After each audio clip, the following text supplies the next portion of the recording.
অপরাজিতা। আকাশ ভাঙা দিন।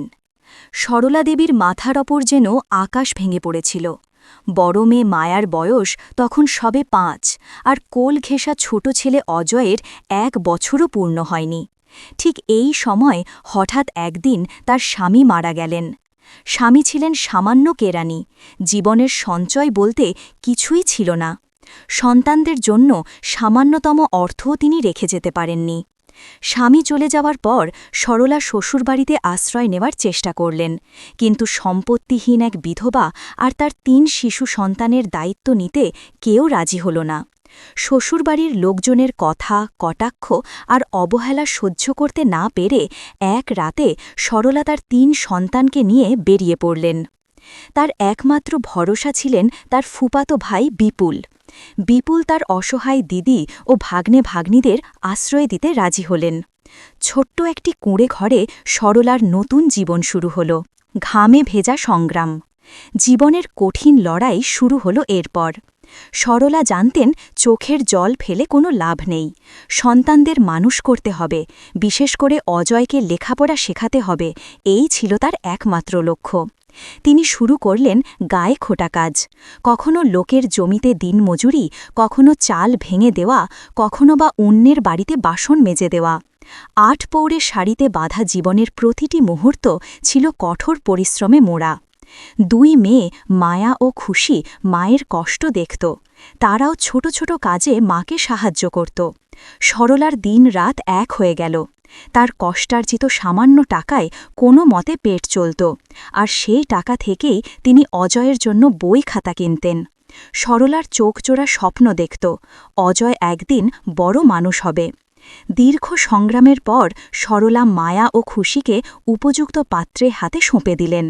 মেয়েরা বিদায় নিল, কিন্তু সরলার সংগ্রাম তখনও থামেনি। ততদিনে অজয় ভালো ফল করে চাকরি পেয়েছে। সুদিনের আড়ালে লাঞ্ছনা।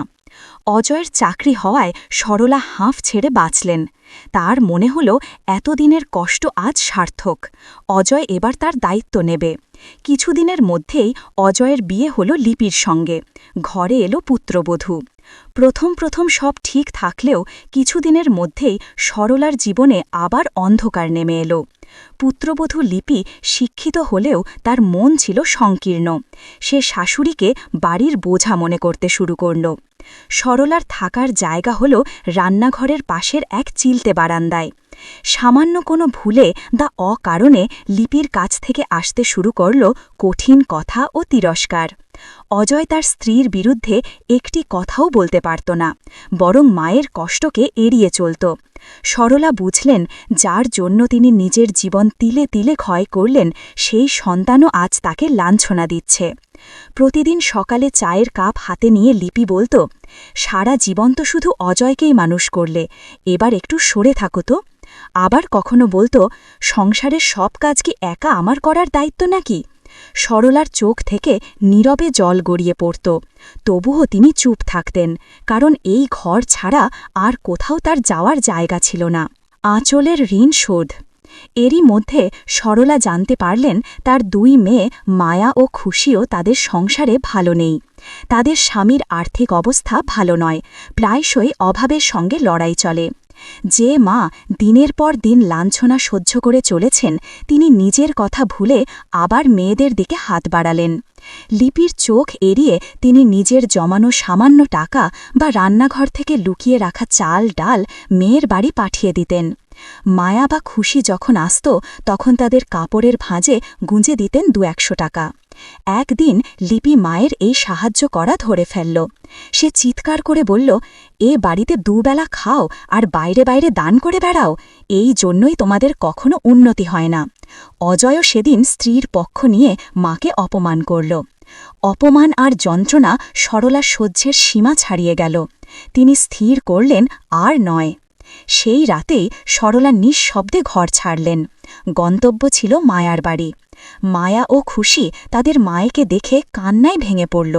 তারা বলল, মা, তুমি কেন আমাদের আগে জানাওনি? আমরা সামান্য হলেও তোমার জন্য একটা জায়গা করে দিতাম। আসলে সরলার আসল আশ্রয় ছিল তার মেয়েদের ভালোবাসা, তার রক্ত দিয়ে গড়া বাঁধন।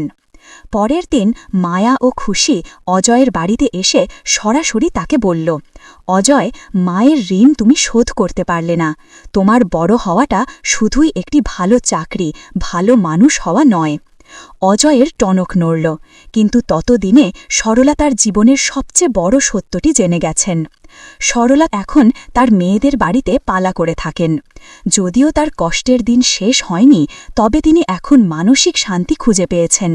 তিনি বুঝেছেন একটি সন্তানকে মানুষ করতে গিয়ে যে আত্মত্যাগ তিনি করেছিলেন, তার প্রকৃত মূল্য দিতে পারে শুধু সেই সন্তান যার হৃদয়ে এখনও মায়ের আঁচলের উষ্ণতা অবশিষ্ট আছে।